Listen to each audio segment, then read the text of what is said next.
Good evening. This is Wallace Gator Bradley.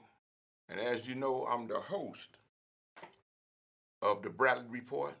I'm also the president of United in Peace, Inc.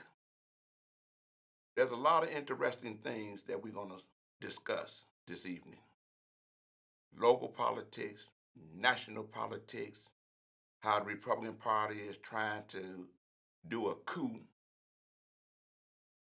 But we're going to speak about black on black violence and how we all need to come together. With that being said, let me say that this show is made possible because of the direction of the chairman of United in Peace, Inc. She has produced this show. She helped me find the topics that she feels that our viewing audience will be interested in knowing. None other than the chairman of United in Peace, Inc., Terry Marsh Bradley. My wife, by the mercy and grace of God. And the person that's helping me, the young man that's helping me, is Brother Omari.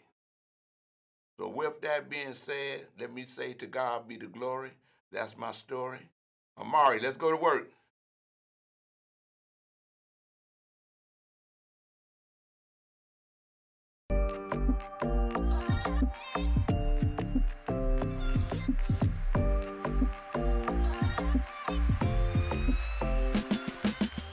If you pick up that gun and you fire that gun, anyone that get harmed from you firing that gun, that's an innocent bystander.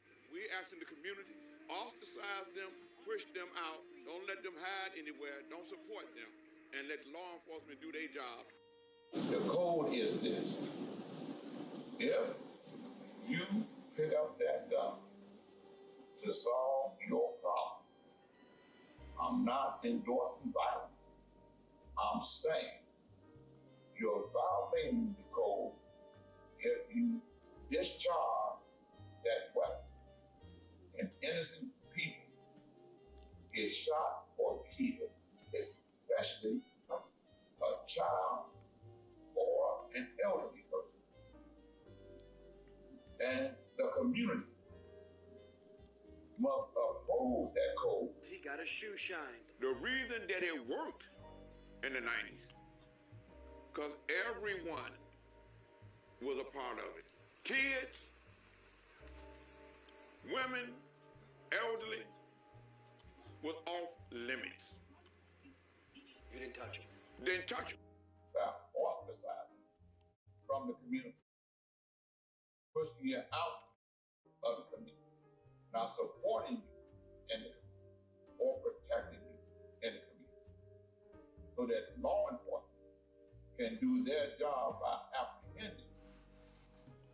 And the Cook County State's Attorney can do her job by making sure that you get a fair prosecution.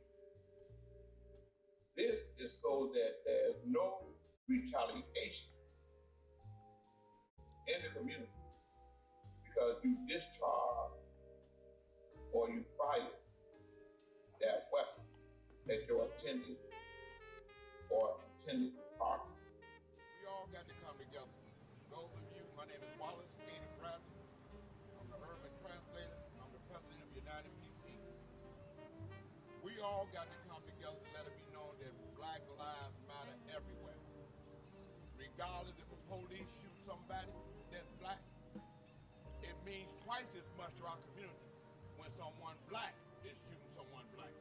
With at least 8 children under the age of 10 shot in the city in just 2 weeks, some...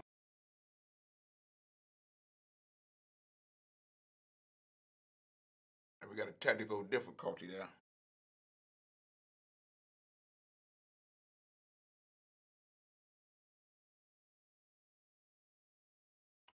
One minute, but there you go. Some are asking if There the you code go. still still carries any weight. There's something that we got to do. Gator catches up with some friends on Calumet. That 1-year-old that got killed. His conversations of late have focused on kids getting shot. He says the rule still applies. We as men got to put it down and say that still exists and never left. We all got a responsibility. We all got a responsibility, man. But it never left. I'm going to call out to all the brothers. You know what we do.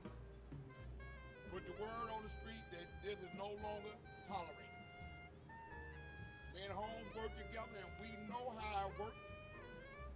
We've been able to help individuals turn themselves in of the community, kick them out, but law enforcement come to arrest them. Now is the time. Just like it was a video from Miss Frazier to let everybody know about the awakening of George Floyd. Somebody got a video, or we need to use our video to stop this senseless violence. And I believe that vengeance belongs to the Lord. And with that, I want to say, to God be the glory. And that's my story.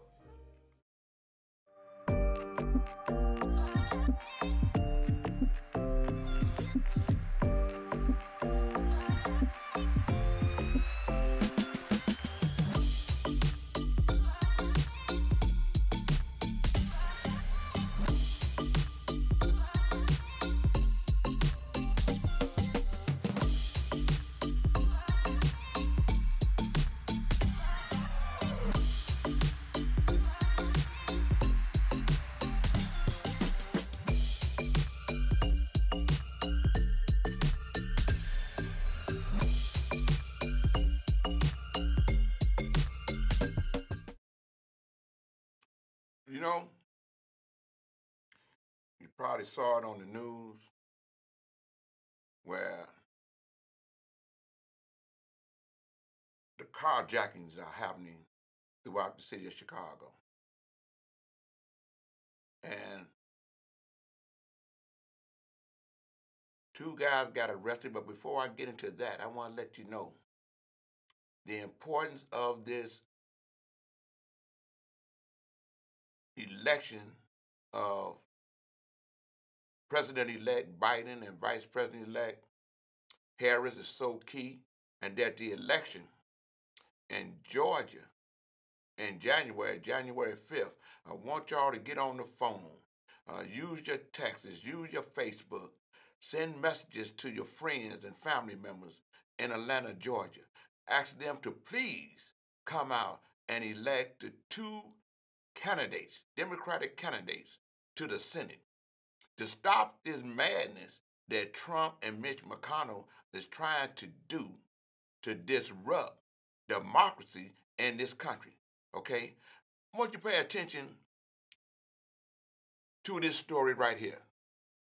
Brother Mari, hit it now.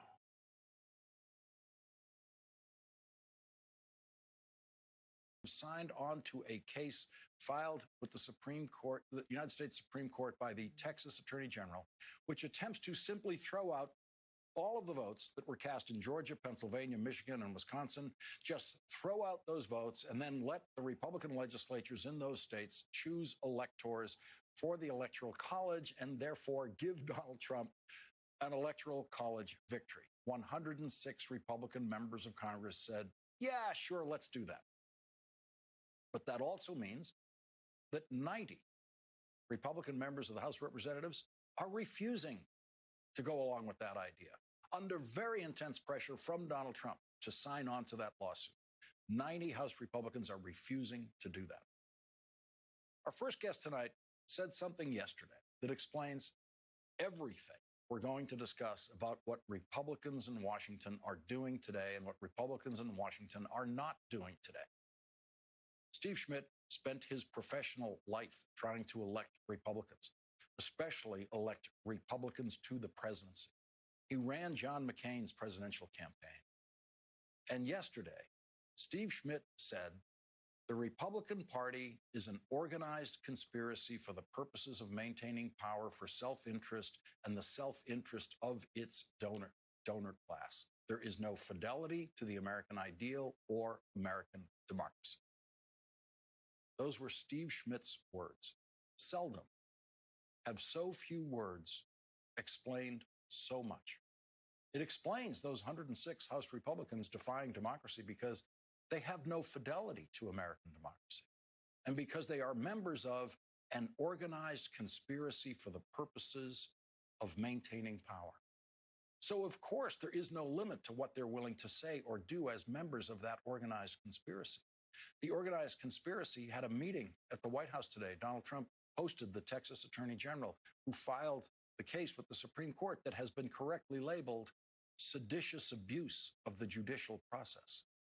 Other members of the organized conspiracy who were in attendance at that meeting were the attorneys general of Alabama, Arkansas, Florida, Louisiana, Mississippi, Missouri, South Carolina, and Utah, all of whom signed an amicus brief supporting the Texas Attorney General's case. Texas Attorney General Ken Paxton has been under investigation by the FBI. The Austin American-Statesman reports federal agents served at least one subpoena yesterday on the office of Texas Attorney General Ken Paxton in an ongoing investigation into allegations that Paxton abused his authority by helping a friend and campaign donor. And today, the day after the FBI closed in tighter on Texas Attorney General Ken Paxton, he had a meeting with the man who has the ability to make Ken Paxton's FBI problems go away with the stroke of a pen, or in this case, a Sharpie, on a federal pardon for Ken Paxton. An organized conspiracy for the purposes of maintaining power. Everyone's self-interest was served in that meeting today at the White House. The Republican attorneys general can all go back home to standing ovations from some fanatical Trump supporters in their states. The Texas Attorney General is now virtually assured of getting a Trump pardon. And Donald Trump can continue to assault his supporters with emails every day asking for money to pay for his seditious abuse of the judicial process, money that Donald Trump will be able to keep and use long after the ridiculous election lawsuits are over. Pennsylvania's Attorney General Josh Shapiro filed a brief with the Supreme Court today saying Texas seeks to invalidate elections in 4 states for yielding results with which it disagrees.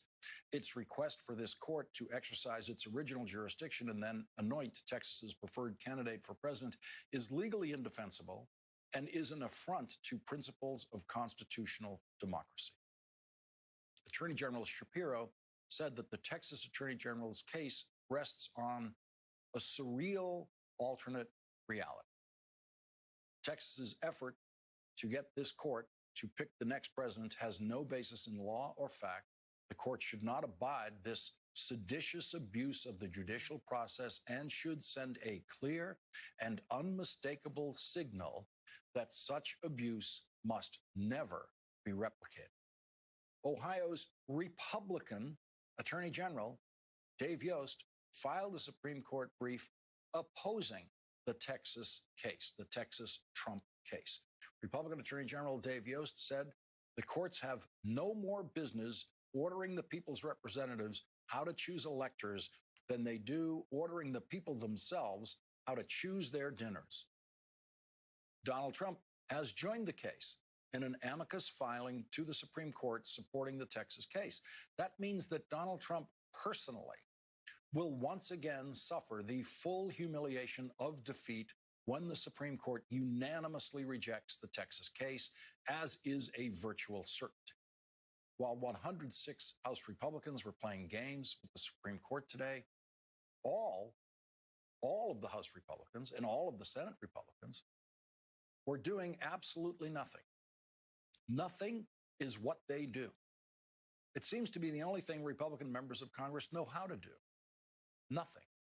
Democrats in Congress have been working all year to pass legislation to provide economic relief to people suffering loss of jobs, loss of income during the coronavirus pandemic, and Republicans sit there and do nothing. Finally, in the last week, a few Senate Republicans met with a few Senate Democrats to work out a compromise bill for COVID relief. It's the kind of thing that in the past would always break the logjam in Congress. Once a bipartisan group of senators agreed on something, that always meant that it could immediately pass the United States Senate, and then the House could pass the same bill, and the job would be done. The compromise would be made. Not now. Chuck Schumer is the leader of the Senate Democrats. In that position, he is always at the center of legislative negotiations, but he was not part of the small group of Democrat Republican senators who reached a bipartisan agreement. But Senator Schumer is willing to go along with that agreement because that appears to be the best the Senate can do at this time. But that agreement is going absolutely nowhere. And today, Chuck Schumer went to the Senate floor to explain why. Make no mistake, right now, there's one person, just one person, standing in the way, and that is Leader McConnell. Mitch McConnell is not just a member of, he is the current leader of the organized conspiracy for the purposes of maintaining power for self-interest and the self-interest of the donor class. Mitch McConnell doesn't think there's enough for his donor class in the $900 billion compromise bill. Senator Schumer explained what Mitch McConnell wants for his donor class in that compromise bill. You'll hear voices say Democrats want to fund state and local services, while Republicans, that is Leader McConnell, want a corporate liability shield. Each side wants something that the other side doesn't want to accept. But as I said, this is a false equivalency, incredibly false, for two reasons. First, state and local aid has broad bipartisan support, totally unlike the Republican leader's liability provision, which is expressly partisan. Second, the two policies are not remotely equivalent in terms of importance or relevance to what's going on in our country right now. Chuck Schumer pointed out that what Mitch McConnell wants is, quote, granting sweeping immunity to corporations who put their workers in harm's way during the pandemic.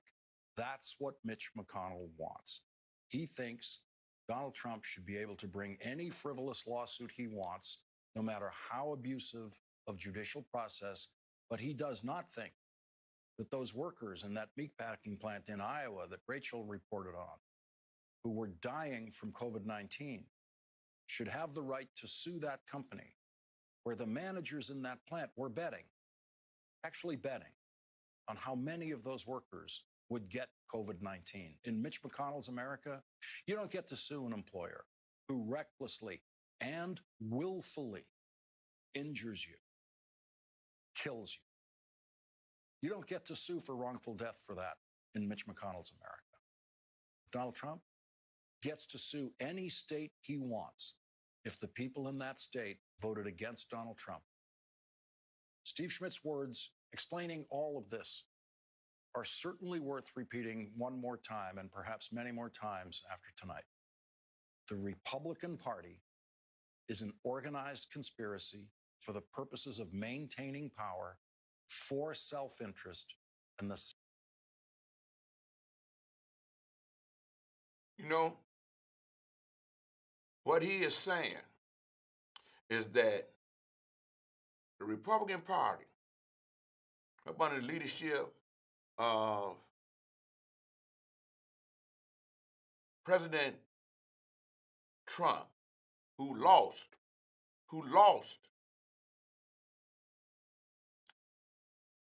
the presidential election. He lost. Now he wants to continue with destroying democracy in America.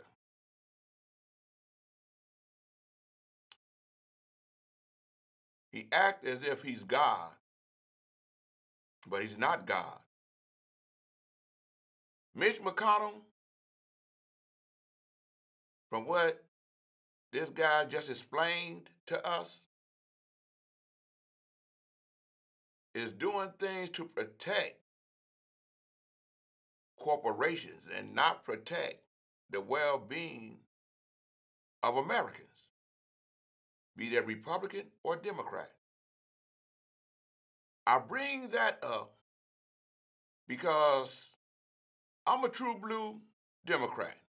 And just like you heard Republicans saying that what Trump and what 106 congressmen are doing is wrong, I feel that same way about a guy that I supported to become governor and still support him. But when you're wrong, and that need to be addressed. I call that constructive criticism. Our governor here in Illinois, I tried to pass, or he did write an executive order that said bad nursing homes shouldn't be held accountable or responsible for willful neglect, malicious abuse, even to the point of employees and residents of nursing homes being infected with the COVID-19, to the point that some of the employees and residents have died. When there's a law on the books called the Illinois Nursing Home Care Act, Section 8, that needs to be enforced and is up under his watch, because he can order his appointed Illinois Department of Public Health director to immediately implement that law. Okay?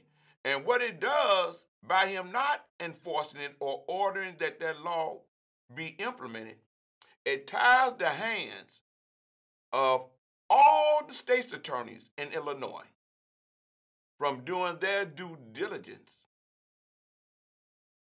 as well as the Illinois Attorney General from doing his due diligence to go in and investigate, put them under like a receivership, get rid of the bad administrators and bring in a new administrator.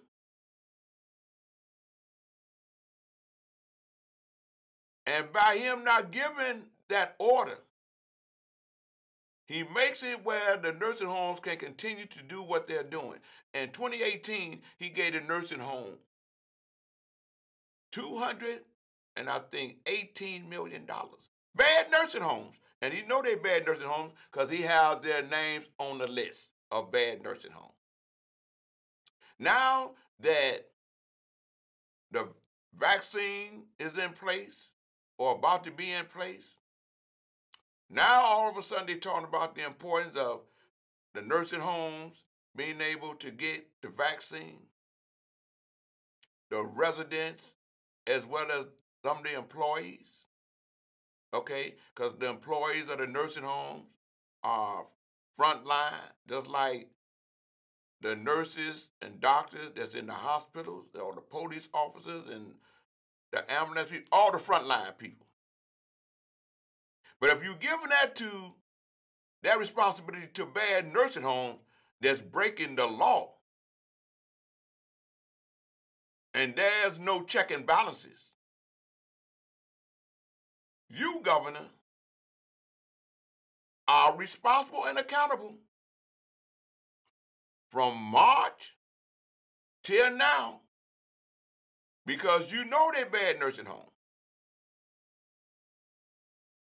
I implore you as a supporter of you, and because I'm accountable, because I had people to vote for you. So it's incumbent on me to make sure that you're accountable to the people that elected you. And you have a responsibility. It's on you to enforce that law, to help save residents and employees of these nursing homes. It's on you. Something else that's very important, we just finished an election here, or those in Cook County that were elected in the general election have officially took the oath of their office. Just like State's Attorney Kim Foxx, she's been reelected by the grace of God and the voters of Cook County.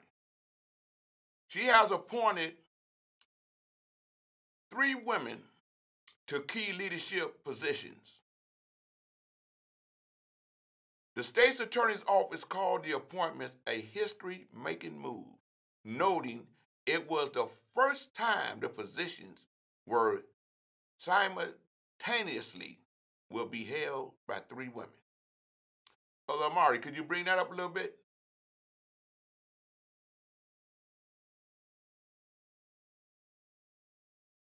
Right.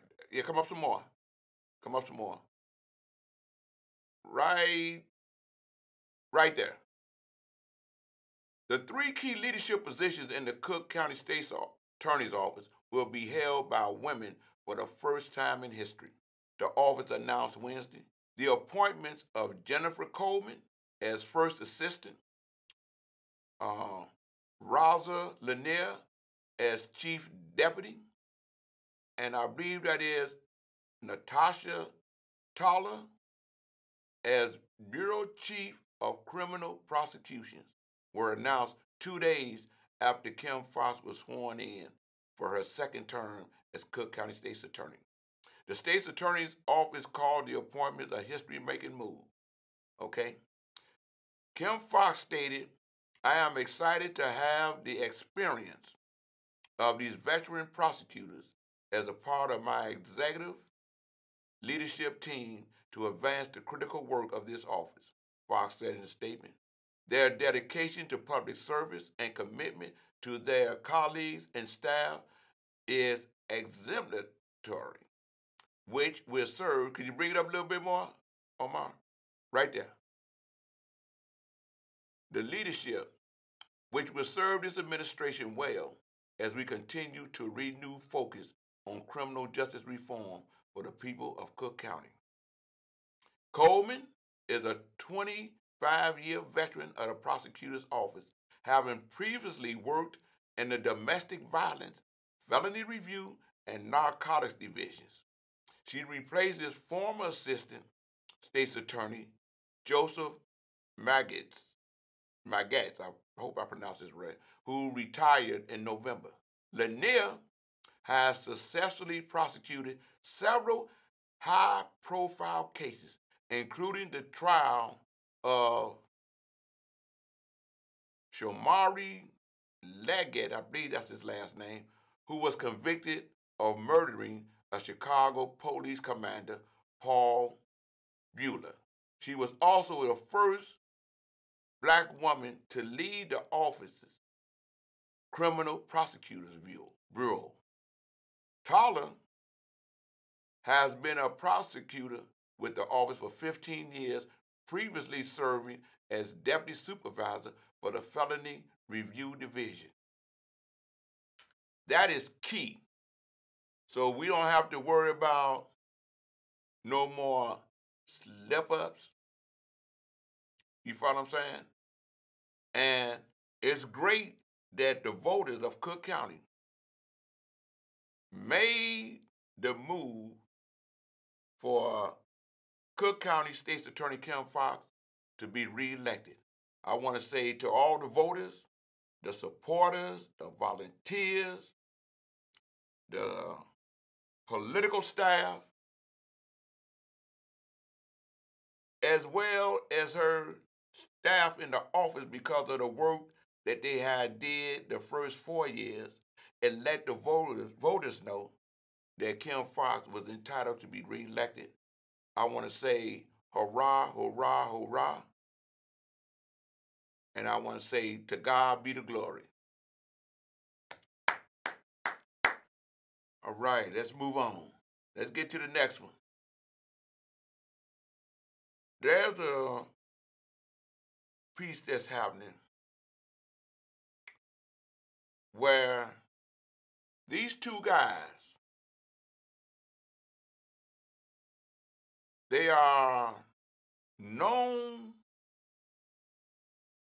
violent carjackers. Could you bring it down a little bit, Brother Murray? Oh, right there. Two men are facing charges in connection with multiple armed carjackings in Chicago in which they allegedly fired shots at the victims. Marcus Watley, 22, and 23-year-old Javon Redus are each charged with attempted murder, vehicular hijacking, aggravated battery with a firearm, and criminal trespass to vehicles, Chicago police said. Redus is also charged with 2 misdemeanor counts of obstructing the police. Could you bring it down so they can see these guys' face? Right there. Young men, the reason that this is so powerful is because it's over 1,000 carjackings from what I've read. The carjackings make it where an individual, when he jump out to take an individual's car and he got that gun, it's in his mind that he would do anything to take that car, including committing murder. In the news, we have seen where this African-American fireman that had retired. In his community, he goes to an African-American store, popcorn store, in the 19th Ward on Western. Broad daylight. 4 guys, 1 driving, 3 of them jumped out of a car and attempted carjacking. They ended up killing that fireman. The 19th Ward and the residents, including Bobby Rush, who's the congressman for that area, the alderman, firemen, police, the residents in that community, family members, all came out, and everyone is realizing that that code is in full effect. You're going to hear a lot of elected officials, everyone pushing it. These 2 gentlemen, don't get me wrong, they're entitled to a fair prosecution. And even though the police arrested them, they got to have evidence for the state's attorney to prosecute them. In order for a judge or a jury to make a decision if they are guilty. And I'm quite sure they got that evidence.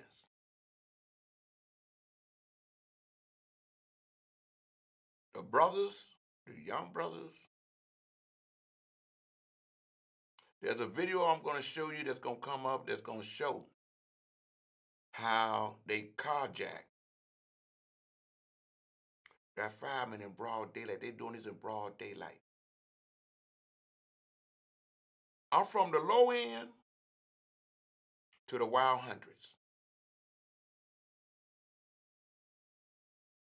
I was raised from the low end to the wild hundreds. I remember growing up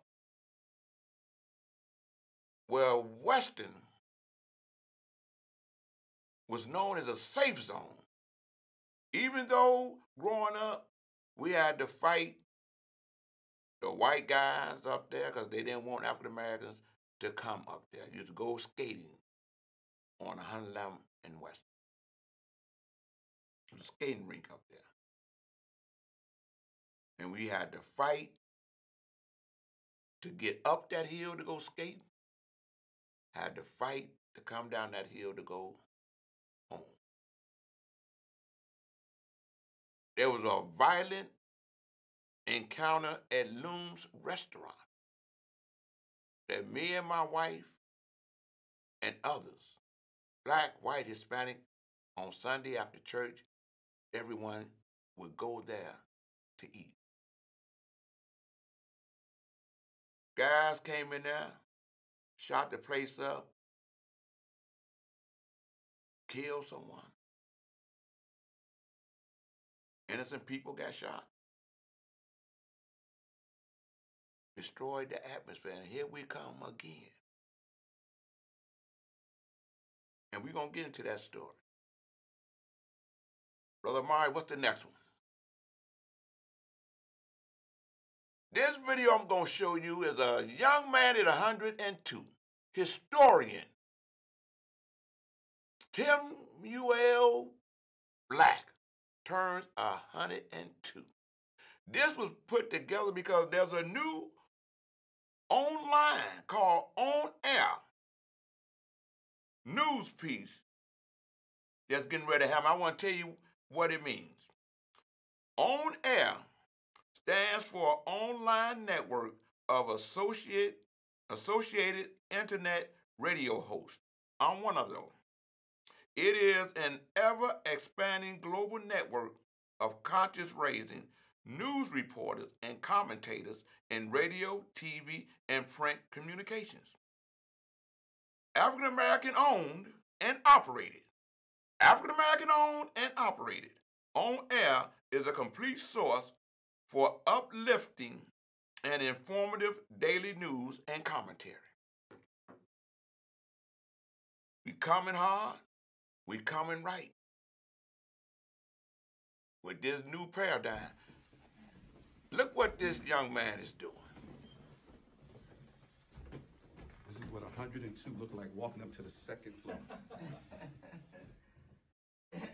Stop right here. Yeah, well, it's the only exercise I get. 102 I years can old. imagine.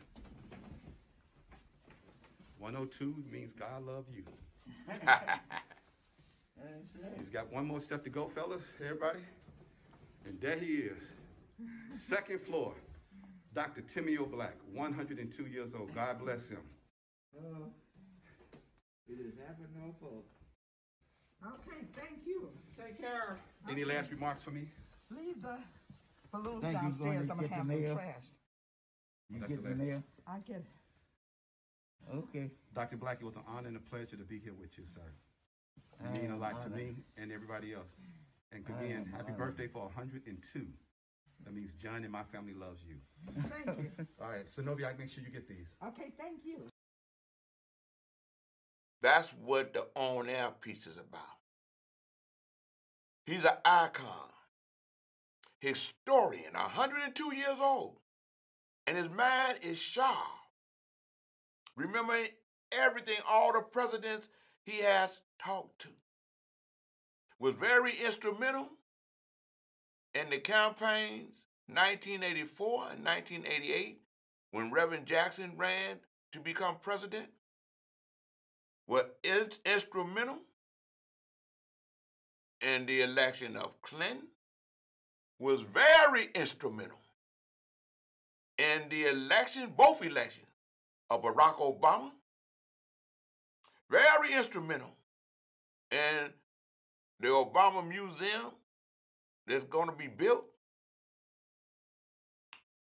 Advocate, educator, activist. And you know one of the things that he said as people came to celebrate him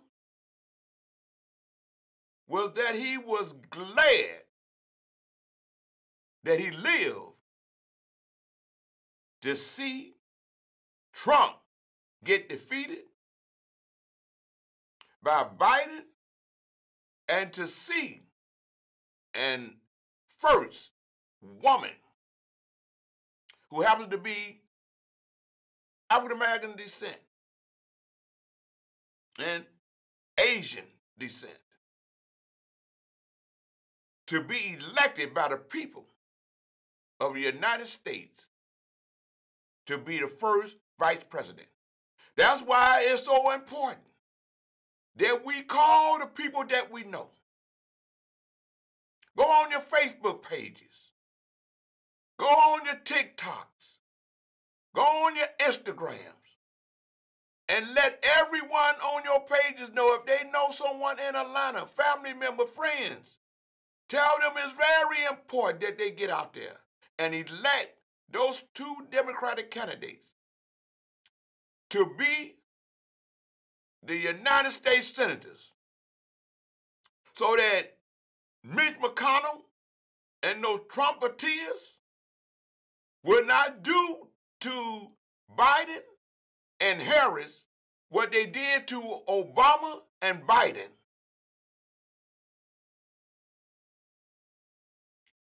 We can do this. Reach out and call your friends. I'm calling all my stepping buddies, male and female, that left Chicago and they living in Atlanta and they registered to vote in Atlanta.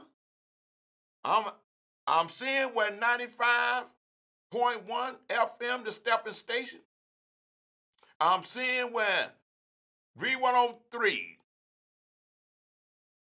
I'm seeing where 107.5 and all the other stations are saying the same thing.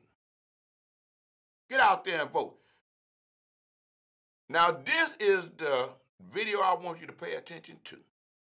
The dramatic video captures 4 suspects in a fatal shooting of a retired Chicago firefighter. Could you bring that video up from? Come on up. Should be it's a video should be coming on. Go up some more. Maybe if you hit the story. Here it is right here. Nuestra salud es nuestra mayor riqueza y mientras pasamos más tiempo en casa, debemos proteger.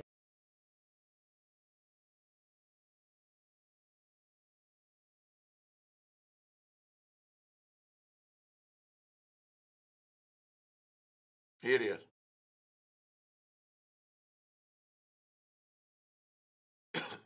Retired Fire Department Lieutenant Dwayne Williams. Investigators watch tonight. Chicago police release security video, surveillance video of the murder of a retired fire department lieutenant, Dwayne Williams. Investigators want you to take a look at this. They hope someone will recognize those carjacking suspects and help them to make an arrest in this case. NBC5's Trina Orlando live tonight in Chicago Police headquarters with more of that just agonizing footage. Trina. Yeah, Stefan, it is difficult to watch, and it is brief, just seconds long, in fact, but Chicago police are hoping that it will be enough to help them make an arrest in this case. Surveillance video released by Chicago police shows the moment a retired Chicago fire lieutenant is ambushed by 3 armed carjackers. A shootout ensues, and the carjackers flee in another stolen vehicle where a getaway driver is waiting. We're fairly certain that if you look at this video, there's going to be people who recognize these individuals. 65-year-old Dwayne Williams was leaving a gourmet popcorn shop at 118th and Western at about 2 p.m. Thursday at the time of the attempted carjacking. It's a place police say he visited almost daily. They do not believe he knew the men who killed him. We do have some video that shows what we believe that they saw his car, a little bit earlier than this, and that they followed him to that location. And then when he was coming out, they tried to take the vehicle at that time. Police say at least 2 of the suspects in the video shot at Williams, and it's possible a 3rd suspect was also armed. A number of community organizations have come together to offer a reward in the case that now totals more than $30,000. I'm reaching out to the family members of these shooters. Family members, take a close look at this video. If you know this is your loved one, call the detectives. We do believe that you guys just wanted the vehicle. You are one of the shooters out here. We don't believe this was an intentional act. We just want you to turn yourself in. Anyone with information can call Area 2 detectives or the CPD tip line. Callers can remain anonymous. We're live tonight at CPD headquarters. I'm Trina Orlando, NBC5 News. Let's hope they get some leads. Thank you, Trina. I work with Andrew Holmes a lot Nuestra salud es nuestra mayor. to convince individuals to turn themselves in and to convince the community to not to hide the individuals that violate that code. And I hear what the other gentleman, Brother Walker. I know him. He's a friend. And he got a strong organization. He put his money up to get people to do that, to turn the people in. But one thing that I disagree with him on, what them individuals did, that was their intention. That was their intention. I understand him saying, this is constructive criticism. We all can disagree with one another. We got to stop giving them excuses, saying they may have done that, they may have been high, you know what I mean? What they did when they jumped out that car with their guns out and blazing, what they did was intentionally carjacking that man with his guns out. It was in their mind to shoot him when they jumped out the vehicle. Or, I'm not justifying any crime, but what they could have done was just sit there, wait till he got into the store or went home, because what the person said, they was following him. They could have stole the vehicle. Could have been auto theft. The man would be alive today. He had insurance on the car. Hear what I'm saying? I'm not saying it's okay to steal no car. But the man would be alive today. They got all kind of gadgets. They riding past cars that they can hack into it, start the car up, jump in it, and drive off. Over 1,000? Yeah, they do it intentionally. When they shooting innocent women and children and elderly, when they pull up that gun, that's an intentional act. And we got to see it as such.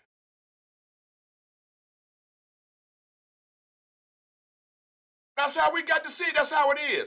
And I'm speaking as an ex-felon. I got a pardon now by the grace of God. I was wrong then.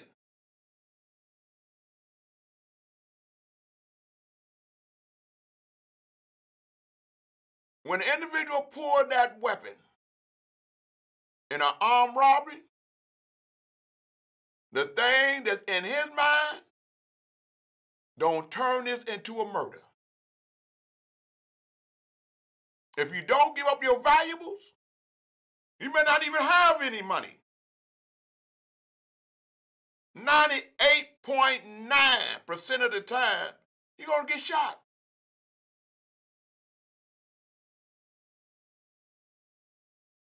We as a people got to say, stop it.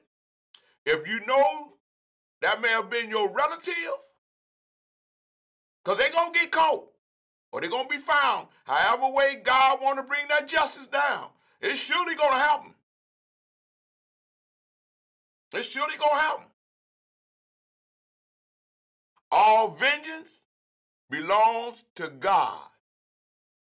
And what I saw over there when I went yesterday and saw the community, regardless of race or party or age or gender, and support saying it's going to be over for those that think they can keep doing what they're doing with them firearms. It was 4 of them, a driver and the 3.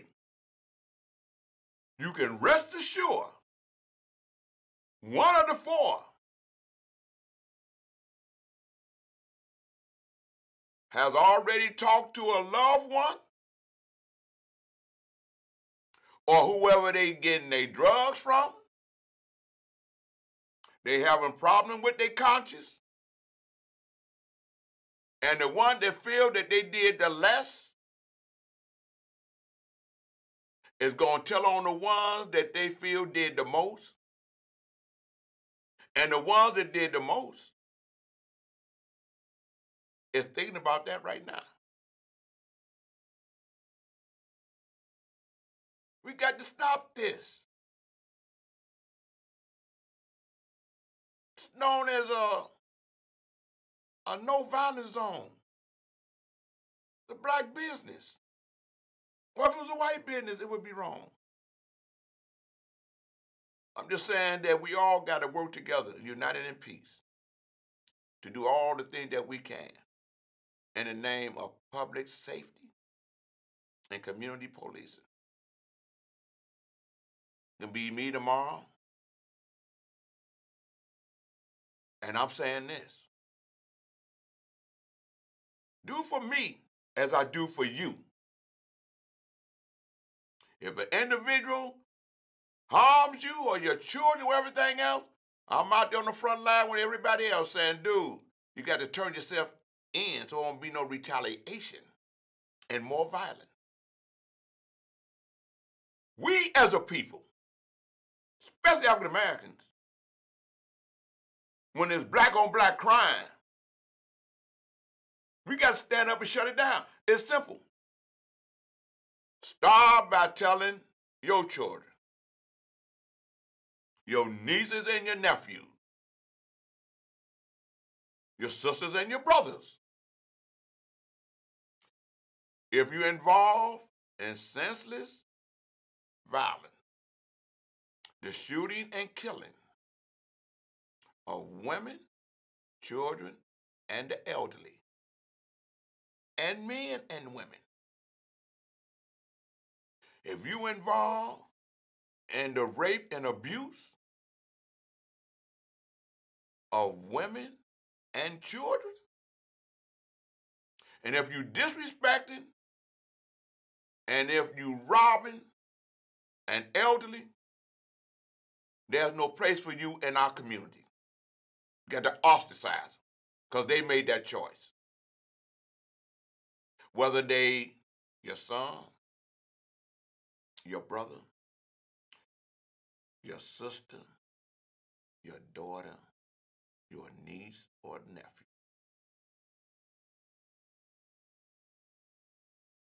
That's what we got to do.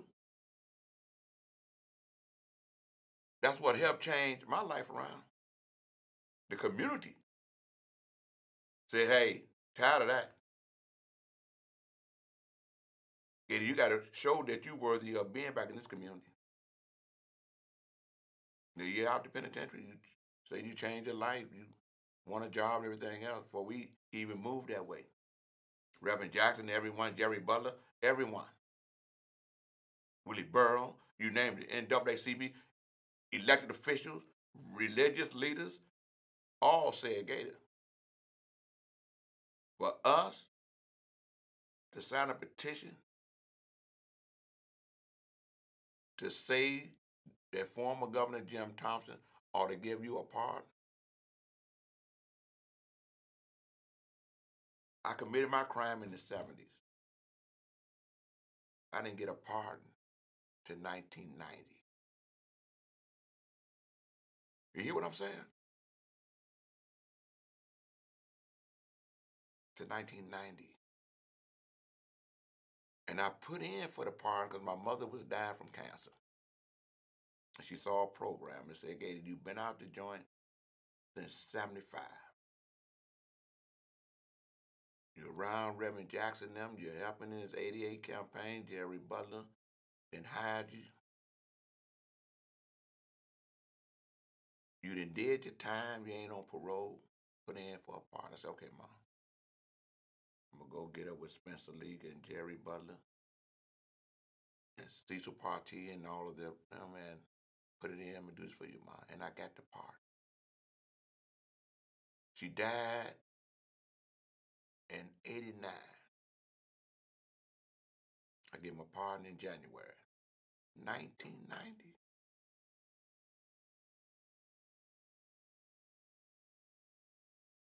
You can't find excuses for them. There's something else I want to speak about that's very important. It was a wonderful thing to me that the Illinois House Black Caucus backs Madigan for the Speaker to provide strong, consistent leadership. Well, Katie, why do you say that? Let me tell you why. Everything is new. The county government just went into effect up under oath. We got a new president-elect, call him the president, that's what he is.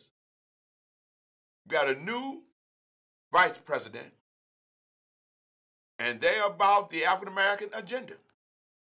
And the leadership of the Black Caucus and the caucus members made the right conscious decision.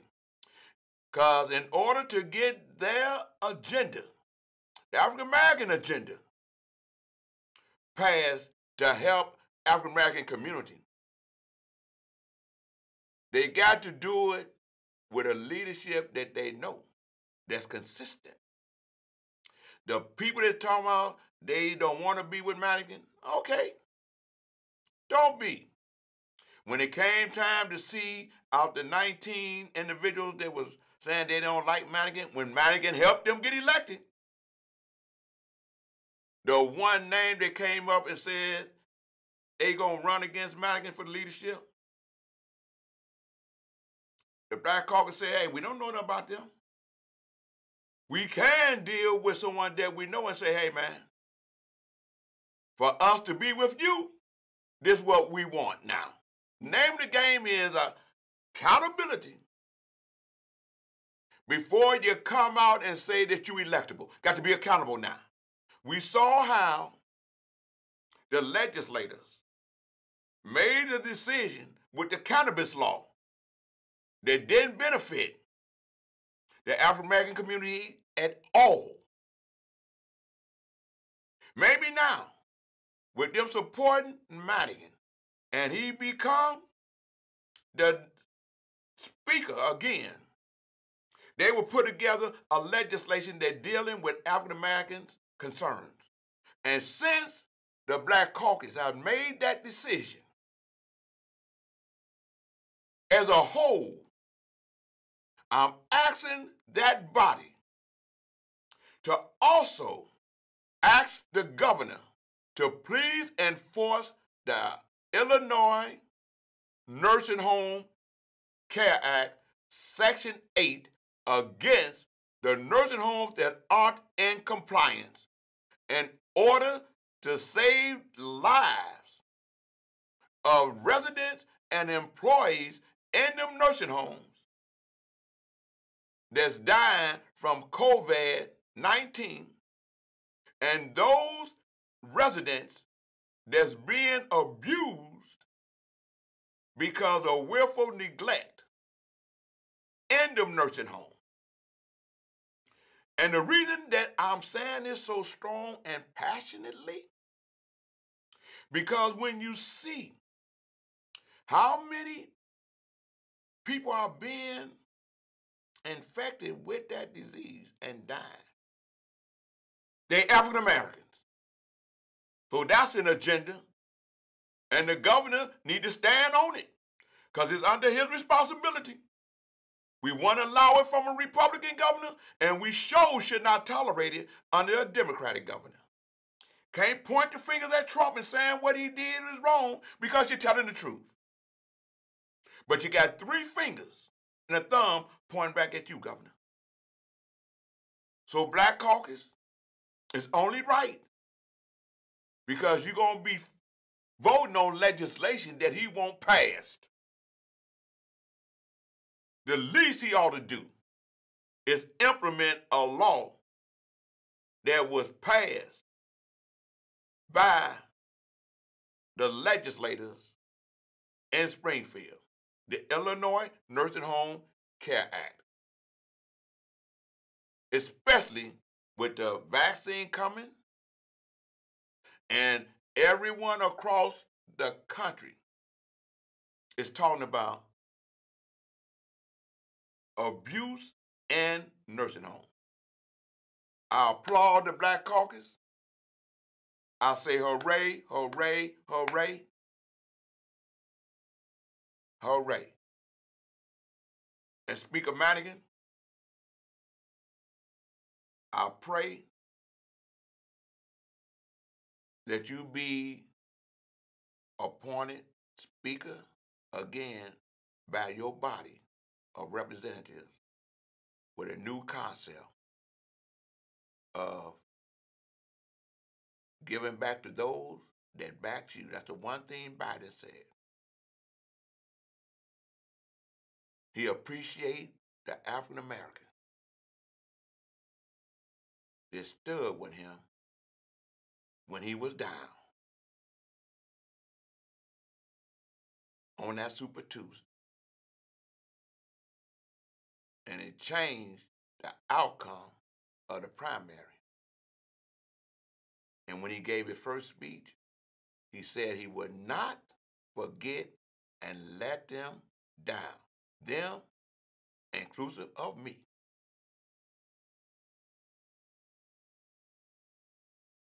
And another piece that's coming, because I'm about to wind it up, Brother Mari, what's the next piece that's coming down? It's almost time for me to round this up.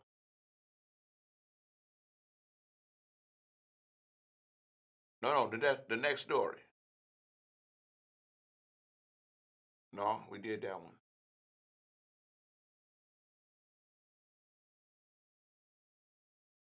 Well, that's it. That's it. Well, I can wind it up now. I want to say thank you for watching this show. Share. It's going to be up. And don't forget the new me piece that's coming out. It's working now. On air. Everywhere. You're going to hear a lot about that. I'm going to share it in my social media network. And I'm going to say this, I'm going to close out. My son come in the house, Leviticus come in the house one day, and we was watching MSNBC, and then we switched to CNN. He went in his room, he come back out, and he thought it was BET. I said, why you say that, man? He said, Dad. He said, Mom, I've never seen so many African Americans on MSNBC and CNN. And then I just heard that there's an African American woman that's now either the president or the CEO of MSNBC. And I told him, because, man, we as a people, regardless of race, gender, political party,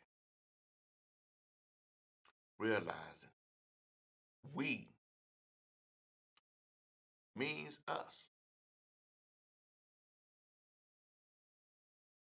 As a people, got to stop this madness, what Trump and the Trumptonians are doing. That's why Biden and Harris was beating him by almost 7 million votes, I believe. That's why the electoral votes, Biden and Harris got 306, and I think Trump may have got 223 or something like that. That's why They're not going to let Trump break the law and think he can do a coup and take over America as if he's Vladimir Putin, what Putin do in Russia, Trump can't do in America. And what's happening in America in the name of democracy would never happen in Russia.